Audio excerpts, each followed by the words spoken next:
नमस्कार, मनुदेल सिरा क्लासेस में आपका स्वागत है। आज हम पढ़ेंगे आपका जो क्लास 6 है उसका नेक्स्ट चैप्टर आता है अंतरिक्ष खोज। उसमें देखो खगोल शास्त्र का किस प्रकार से विकास हुआ। सबसे पहले खगोल शास्त्र कहाँ पे हुआ, उसके बाद में भास्कर अपने भारत के हैं भास्कराचार्य द्वितीय, उसके बारे में, फिर शंकराचार्य के बारे में दे रखा है। और उसके बाद में जो वेधशाला है, दूरबीन का किस प्रकार से विकास हुआ, सवाई जयसिंह ने जो वेधशालाएं बनाई उनके बारे में, प्लान वेग के बारे में दे रखा है, राकेश शर्मा के बारे में दे रखा है, कल्पना चावला के बारे में दे रखा है, भारतीय अंतरिक्ष अनुसंधान संस्थान इसरो है वो कहाँ पे है, मंगल अभियान दे रखा है आपका। तो ये संपूर्ण इसमें अंतरिक्ष की खोज के जो चैप्टर है उसमें आपके दे रखा है। तो देखो क्या क्या दे रखा है इसमें। तो सबसे पहले इसमें दिया हुआ है कि खगोल शास्त्र का जो प्रारंभ है किस और किस काल में हुआ, इस विषय पर विद्वान अभी एकमत नहीं है। 2500 ईसा पूर्व में सबसे पहले मिस्र में स्थापित पिरामिड खगोल विज्ञान की विद्या का क्या था, चरमोत्कर्ष था। 2500 ईसा पूर्व कहाँ पे, मिस्र में। मिस्र में जो पिरामिड बने हुए हैं खगोल विज्ञान के क्या माने जाते हैं, शुरुआत मानी जाती है। मिस्र में जो पिरामिड है उनका निर्माण तारों की दिशा और गति जानने के लिए किया जाता है। जो गीजा का जो महान पिरामिड है वो ध्रुव तारे की सिद्ध में होने की पुष्टि करता है। इसी वजह से लोग बाग ये मानते हैं कि जो पिरामिड हैं वो क्या है, पिरामिड का जो सिर है, ऊपर वाला जो बना हुआ जो पिरामिड है वो ध्रुव तारे की सिद्ध में है। इस वजह से ये माना जाता है कि खगोल में तारों की गणना के लिए इसको काम में लिया जाता था। तो 2500 ईसा पूर्व वर्ष पहले मिस्र में स्थापित पिरामिड खगोल विद्या की जानकारी देते थे। चीन में खगोल विज्ञान की शुरुआत 6वीं शताब्दी ईसा में मानी गई है और विश्व में सबसे पहले तारों की तालिका चीन में ईसा पूर्व 4वीं सदी में तैयार हुई थी। तो तारों की तालिका अगर पूछी जाए सबसे पहले कहाँ पे हुई थी, तो चीन में हुई थी। यूनान में ईसा पूर्व 4वीं सदी में अंतरिक्ष ज्ञान का विकास हुआ था। यूनान में भी हुआ, चीन में भी हुआ, सबसे पहले मिस्र में हुआ। फिर भारत में अगर पूछा जाए तो भारत के प्रमुख खगोलविद आर्यभट्ट, वराहमिहिर, भास्कराचार्य द्वितीय, ये सभी किन के नाम आते हैं, खगोलविद के नाम से भारत के आते हैं। भारत के ये महान खगोलविद थे आर्यभट्ट, वराहमिहिर, भास्कराचार्य द्वितीय। ये क्या मानते थे, इनकी मान्यता थी आर्यभट्ट की पृथ्वी गोल है तथा पृथ्वी स्थिर नहीं है। यानी कि इन्होंने बताया कि पृथ्वी का आकार तो गोल है और पृथ्वी स्थिर नहीं है। यह बात 5वीं सदी में बताने वाले ये आर्यभट्ट थे। और पृथ्वी की परिधि भी इन्होंने बता दी थी 5वीं सदी में। कितनी बताई थी, 24,835 मील है पृथ्वी की परिधि। और आधुनिक भूवैज्ञानिकों ने 24,901 मील बताई, यानी लगभग इन्हीं के आर्यभट्ट के बराबर ही बताई थी इन्होंने, जो कब बताती थी, 5वीं सदी में बताती थी। भारत द्वारा अंतरिक्ष में भेजे गए प्रथम कृत्रिम उपग्रह, उसका नाम भी क्या है, आर्यभट्ट रखा गया था। 4वीं सदी ईसा पूर्व में माना गया है कि पृथ्वी केंद्र में है और सूर्य उसके चारों ओर वर्ताकार मार्ग में चक्कर लगाता है। इसे 16वीं सदी में कोपरनिकस ने गलत ठहरा दिया। यानी कि 4वीं सदी में क्या मानते थे कि पृथ्वी तो केंद्र में और सूर्य उसके चारों तरफ चक्कर लगा रहा है। लेकिन 16वीं सदी में कोपरनिकस ने क्या बताया कि ऐसा नहीं है, पृथ्वी सूर्य केंद्र में और इसके चारों तरफ ये सभी चक्कर लगाते हैं। पृथ्वी की सही परिधि का आंकलन ईसा पूर्व 3री सदी में किसने किया था, एरेटोस्थेनस ने किया था। तो पृथ्वी की सही परिधि का आंकलन किसने किया, एरेटोस्थेनस ने। और किसने बताया कि सूर्य मध्य में पृथ्वी चारों ओर चक्कर लगाती है, तो कोपरनिकस ने सबसे पहले बताया था। भारत में सबसे पहले अंतरिक्ष यात्री कौन सा उपग्रह भेजा गया था, क्या नाम था, आर्यभट्ट। क्योंकि आर्यभट्ट ने सबसे पहले बताया था कि पृथ्वी गोल है और पृथ्वी की जो परिधि बताई वो लगभग जो अब वैज्ञानिकों ने बताई है, भूवैज्ञानिकों ने, उसके लगभग बराबर ही बताई है।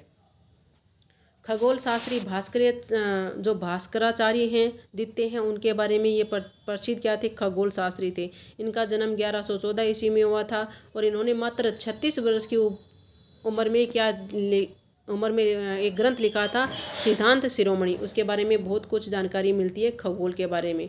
तो पृथ्वी गोलाकार है ये इन्होंने बताया। अपने गुरुत्वाकर्षण के कारण सब चीज़ों को अपनी ओर खींचती है, ये भी किसने बताया था, भारत के भास्कराचार्य द्वितीय ने बताया था। कौन सा ग्रंथ था, सिद्धांत शिरोमणि। ये ध्यान में रखना है, भास्कराचार्य द्वितीय का ग्रंथ है सिद्धांत शिरोमणि। फिर आता है दूरबीन के बारे में। दूरबीन क्या है, तो अंतरिक्ष की जानकारी का एक साधन होता है दूरबीन। आधुनिक वेधशाला का प्रमुख यंत्र है दूरबीन। प्रथम दूरबीन का आविष्कार हॉलैंड, नीदरलैंड में हुआ था। और किसने किया था, हेंस लिपर्सी ने किया था। प्रथम दूरबीन का आविष्कार कहाँ पे हुआ था, नीदरलैंड में हुआ था। किसने किया था, हेंस लिपर्सी ने किया था। लेकिन आकाशीय पिंडों को देखने में प्रयोग की जाने वाली दूरबीन का आविष्कार सर्वप्रथम इटली में गैलीलियो ने किया था, 1610 ईस्वी में किया था। तो लगभग वही कोपरनिकस वाली बात है, उसी टाइम में गैलीलियो थे, तो गैलीलियो ने 1610 ईस्वी में इटली में ये आविष्कार किया था दूरबीन का, जो आकाशीय पिंडों को देखें। और वैसे पूछा जाए कि दूरबीन का आविष्कार कहाँ पे हुआ था, सबसे पहले नीदरलैंड में लिपर्सी ने किया था। देश की सबसे बड़ी दूरबीन कहाँ पे, अपने उदयपुर शहर में है, फतेह सागर झील के टापू पर स्थित की गई है देश की सबसे बड़ी दूरबीन। इसका नाम क्या है, इसका नाम है मास्ट यानी मल्टी एप्लीकेशन सोलर टेलीस्कोप। इसे सूर्य का अध्ययन किया जाता है मास्ट से। मास्ट कहाँ पे है, उदयपुर में है, दूरबीन है ये, और फतेह सागर झील के टापू पर स्थित है। इसमें दे रखा है बुक में। फिर दिया हुआ बुक में कि वेणु बापू दूरबीन दक्षिण भारत के कावलूर यानी तमिलनाडु में स्थित है। अंतरिक्ष के रहस्यों को जानने के लिए अप्रैल 1990 में हड्बल अंतरिक्ष दूरबीन को अंतरिक्ष में स्थापित किया गया था। तो ये अंतरिक्ष के रहस्यों को जानने के लिए 1990 में ये दूरबीन स्थापित की गई थी। वेधशाला क्या है, अंतरिक्ष खोज में वेधशाला महत्वपूर्ण है। विद्वानों का मत, प्राचीन पाटलिपुत्र नालंदा से तारों की क्या होती थी, गतिविधियों की पर नज़र रखी जाती थी। कहाँ से रखी जाती थी, पाटलिपुत्र और नालंदा से रखी जाती थी। सवाई जय सिंह ने भारत, चीन, बेबीलोन और यूरोप के ज्ञान के आधार पर दिल्ली के जंतर मंतर से वेधशालाओं का निर्माण प्रारंभ किया था। तो सबसे पहले सवाई जय सिंह ने कहाँ पे जंतर मंतर की वेधशालाओं का निर्माण किया था, तो दिल्ली में किया था। 1724 में पहली वेधशाला उन्होंने दिल्ली में खोली। फिर 1734 में 10 साल बाद जयपुर में जो सबसे बड़ी वेधशाला थी, बनारस, उज्जैन और मथुरा। ये पूछा जाता है बहुत बार कि सवाई जय सिंह ने कौन से यूरोपीय ज्ञान के आधार पर, तो भारत तो है ही, चीन, बेबीलोन और यूरोपीय ज्ञान के आधार पर दिल्ली के सबसे पहले जंतर मंतर में वेधशालाओं का निर्माण किया। फिर 1724 में दिल्ली में पहली, फिर 34 में जयपुर में, फिर बनारस, उज्जैन और मथुरा में। फिर सवाई जय सिंह ने 3 नए यंत्रों का आविष्कार किया था। सवाई जय सिंह ने यंत्रों का कौन सा, सम्राट यंत्र, जयप्रकाश यंत्र और राम यंत्र। ये 3 यंत्र हैं सवाई जय सिंह के। सबसे बड़ा व ऊंचा कौन सा है, सम्राट यंत्र। इसकी छोटी ध्रुव को सूचित करती है। इसकी जो चोटी है वो क्या करती है, ध्रुव को सूचित करती है। 300 वर्षों बाद भी समय बताने में ये सक्षम है सम्राट यंत्र। 3 यंत्र हैं सवाई जय सिंह के। 4 उसने कितनी खोली, 5 वेधशालाएं, दिल्ली, जयपुर, बनारस, उज्जैन, मथुरा। 3 यंत्र, सम्राट, जयप्रकाश और राम यंत्र। प्लायन वे क्या होता है, पृथ्वी के गुरुत्वाकर्षण से बाहर निकलने के लिए 11.2 किलोमीटर प्रति सेकंड की गति की आवश्यकता होती है। वही क्या है, प्लायन वेग है। यानी पृथ्वी के से आपको कोई चीज़ बाहर फेंकनी है तो कहाँ कितना जोर लगाओगे, 11.2 किलोमीटर प्रति सेकंड के हिसाब से अगर आप किसी वस्तु को फेंकते हो तो वो पृथ्वी के गुरुत्वाकर्षण से बाहर हो जाएगी, जिसे प्लायन वेग या कहा जाता है। स्कोप स्पीड भी कहते हैं इसे, स्केप स्पीड भी कहा जाता है। स्केप यानी किसी चीज़ को आपने बाहर छोड़ दिया। कृत्रिम उपग्रह को पृथ्वी की कक्षा में स्थापित करने के लिए इस वेग को उपग्रह का प्रक्षेपण वेग कहते हैं। यानी प्रक्षेपण वेग क्या हो गया, किसी कृत्रिम उपग्रह को छोड़ने के लिए हम जो वेग प्रयोग में लेते हैं वही क्या कहलाता है, उसका प्रक्षेपण वेग कहलाता है। उपग्रह की ऊंचाई लगभग कितनी है, 6400 किलोमीटर से लेके 36,000 किलोमीटर तक उपग्रह की क्या होती है, ऊंचाई होती है। विश्व का पहला उपग्रह कहाँ पे है, 1957 में स्पुतनिक फर्स्ट सोवियत संघ के द्वारा छोड़ा गया था। तो उपग्रह जो हम छोड़ते हैं, प्लायन वेग क्या कर दिया, अपने प्लायन वेग के द्वारा पृथ्वी से बाहर छोड़ दिया। उपग्रह को कहाँ छोड़ा, 6400 किलोमीटर से लेके 36,000 किलोमीटर के मध्य में ये सारे उपग्रह जो हम छोड़ते हैं वो रहते हैं। विश्व का पहला उपग्रह स्पुतनिक फर्स्ट था। कब छोड़ा गया था, 1957 में। किसके द्वारा छोड़ा गया था, सोवियत संघ के द्वारा छोड़ा गया था। विश्व का पहला जीवित प्राणी कौन सा था, तो ये लाइका नामक कुतिया थी। कब छोड़ी गई थी, सोवियत संघ के द्वारा ही छोड़ी गई थी। और कौन लेके गया था, स्पुतनिक सेकंड। पहला छोड़ा था सोवियत संघ ने स्पुतनिक फर्स्ट 1957 में। दूसरे में इन्होंने एक कुतिया भेजी जिसका नाम लाइका था। क्या नाम था उस उपग्रह का, स्पुतनिक सेकंड। विश्व का पहला मानक वोस्तोक फर्स्ट में सोवियत संघ ने 1961 में कौन गया था, यूरी गागरिन गया था। अंतरिक्ष की यात्रा करने वाला पहला व्यक्ति था यूरी गागरिन। कब गया था, 1961 में गया था। और कौन सी पहला मानव किस में गया था, वोस्तोक फर्स्ट में गया था। 1969 में अमेरिका ने अपोलो 11 अंतरिक्ष यान से 3 यात्रियों को क्या भेजा था, अंतरिक्ष में भेजा था, जिसमें नील आर्मस्ट्रांग विश्व के पहले व्यक्ति थे जिन्होंने चंद्रमा की सतह पे क्या रखा था, पैर रखा था। भारत सर्वप्रथम सन 1984 में अंतरिक्ष यात्रा राकेश शर्मा जो भारतीय वायुसेना में थे। ये राकेश शर्मा ने सोयुजू T11 में यात्रा की और सोयुजू 7 स्पेस में लगभग 8 दिन तक रुककर कई वैज्ञानिक इन्होंने परीक्षण किए थे।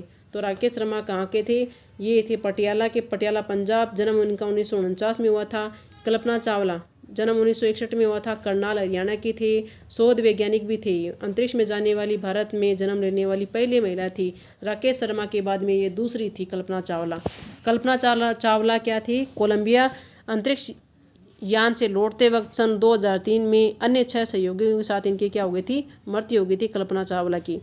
भारतीय मूल की अमेरिकी नागरिक सुनीता विलियम्स अंतरिक्ष में सर्वाधिक समय बिताने वाली महिला है। तो भारतीय मूल की अमेरिकी नागरिक कौन सी है? सुनीता विलियम। ये सबसे ज़्यादा समय तक अंतरिक्ष में रह गई। भारतीय अंतरिक्ष अनुसंधान संस्थान, इसका नाम क्या है? इसरो। इसरो का फुल फॉर्म क्या है? भारतीय अंतरिक्ष अनुसंधान संगठन। गठन कब हुआ था? 1962 में। गठन वैज्ञानिक होमो जहांगीर भाभा ने किया था। वैज्ञानिक जो होमी जहांगीर भाभा थे उन्होंने किया था। 1962 में परमाणु ऊर्जा विभाग का गठन किया गया। स्थापना इसकी होती है 15 अगस्त 1969 में। कहाँ पे हुई थी? बेंगलोर में हुई थी। भारतीय अंतरिक्ष कार्यक्रम को गति देने का श्रेय विक्रम साराभाई को दिया जाता है। तो गति किसने दी? विक्रम साराभाई ने दी थी। प्रथम भारतीय कृत्रिम उपग्रह का नाम आर्यभट्ट है। ऐसा करने वाला ये भारत जो उपग्रह छोड़ने वाला था, कृत्रिम उपग्रह छोड़ने वाला भारत देश विश्व का कौन सा है? 6ठा देश बना है। कौन सा छोड़ा? आर्यभट्ट छोड़ा। कब छोड़ा? 1975 में छोड़ा था। अप्रैल 1975 में इन्होंने छोड़ा था। सोवियत संघ के बैकानूर से इन्होंने ये छोड़ा था और पृथ्वी के वायुमंडल का इन्होंने क्या किया था? अध्ययन किया था आर्यभट्ट ने। आर्यभट्ट कौन सा था? भारत का पहला था। और भारत जब इसने आर्यभट्ट छोड़ा कौन सा स्थान प्राप्त कर लिया? 6ठा स्थान प्राप्त किया। अप्रैल 1975 में इसको प्रक्षेपित किया था। कहाँ से किया था? सोवियत संघ के बैकानूर से किया था। और इसने अध्ययन किया था? पृथ्वी के वायुमंडल का अध्ययन किया था। 1975 के बाद उपग्रह कौन कौन से छोड़े? 75 में तो आर्यभट्ट छोड़ दिया, उसके बाद में भी कई छोड़ दिए। Bhaskar, Apple, INSAT, Rohini, IRS, Edusat, Himsat, Cartosat, Resourcesat, Oceansat, GSAT, Chandrayaan, Mangalyaan, ये सभी क्या है? अभी तक 1975 के बाद में इंडिया ने छोड़े हैं। ये जो क्लास 6 की बुक है उसमें लिखे हुए हैं। मंगल अभियान मंगल ग्रह के बारे में जानकारी हासिल करने हेतु नवंबर 2003 को आंध्र प्रदेश के हरिकोटा में श्री सतीश धवन अंतरिक्ष केंद्र से प्रक्षेपित किया गया था। सितंबर 2014 लगभग 11 माह बाद मंगल में इसने सफलतापूर्वक प्रवेश कर लिया था। पहले प्रयास में उपलब्धि हासिल करने वाला भारत विश्व का क्या बन गया है? पहला बन गया है। चंद्रमा का अध्ययन करने के लिए अक्टूबर 2008 चंद्रयान भेजा गया था। चंद्रयान पहला कब भेजा गया था? तो ये 22 अक्टूबर 2008 में। और चंद्रयान 2 भेजा गया 2019 में। भारत की भी अंतरिक्ष में वेधशाला है। इसरो द्वारा श्री हरिकोटा से अक्टूबर 2015 में देश की पहली अंतरिक्ष वेधशाला स्ट्रेटोसेट प्रक्षेपित की गई है। क्या नाम है? स्ट्रेटोसेट। इसे ब्रह्मांड का अध्ययन किया जाएगा। स्ट्रेटोसेट कब छोड़ी गई? अक्टूबर 2015 में। मिस्र के महान पिरामिडों की ऊंचाई 454 फीट है। पत्थरों से मानव निर्मित किया गया, पत्थरों से ये बनाए गए हैं पिरामिड, ये मानव निर्मित हैं। राजा रानी के शवों को सुरक्षित रखने के लिए पिरामिडों का निर्माण किया गया था और तारों की स्थिति जानने के लिए इन पिरामिडों का निर्माण किया गया था। नेक्स्ट चैप्टर आता है आपका ग्लोब। नेक्स्ट वीडियो में पढ़ेंगे। Okay, thank you for watching my video.